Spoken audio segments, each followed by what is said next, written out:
Panguva ine social media yakazara nenzwi yekuti tonosangana kuZimbabwe, ikoko tonosangana. Panguva ino yatiri kuona kuti each and every citizen panguva ino he is calling for the final push. Aiwa yemukomana Bomushongeza achiti the signal, aiwa now it is the time for it to be executed. Panguva ino yatiri kuona vanhu vari vachiti aiwa Zimbabweans, stop these zviganandas. March 31, 2025. Aiwa huyai panapa tiratidze aiwa unyanzvi hwedu hwekuremova the regime. Sana pina mashuka munanyora panapa tonibo subscribe like on the bell icon.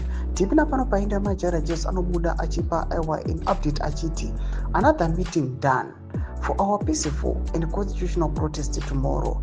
I repeat, let us move as one big group. If ZRP police provoke us, let us remain composed. But if a push becomes a shove, we must defend ourselves. I will be part of the people making history. March 31.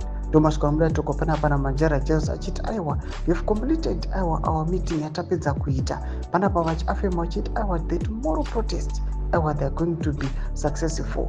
Achiuya achikola amaZimbabweans achiti aiwa let us head mastreets neuwandu hwedu tifambe tiri gurumandira kuti even the police Zimbabwe vari kuzikanwa panguva ino kuti aiwa they've received $50 aiwa ekuti vauye vatandanise vanhu.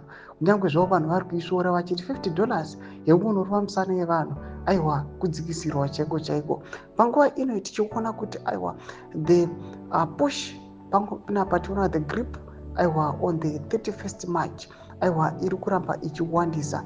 People they are affirming vanhu vachiti aiwa ngatinde tinozvimirira tinodefine our own identity, tinobvisa aiwa zvigananda zviri kukonzesa nyika yedu iparare. Tudze mafungiro enyu muri kudii pamusoro pechiitiko ichi. Zvatiri kuona kuti people now they are ready aiwa to see what Geza is planning for Zimbabwe. Panguva inoyi tichiona kuti aiwa the bombing aiwa yakaitiwa pamapremises ezvigananda aiwa some few days ago yakaratidza the beginning of this deadly protest. Tudze mafungiro enyu muri kudii pamusoro pechiitiko ichi. Pinda comment section medu tudze mafungiro enyu. Subscribe or like, turn on the bell.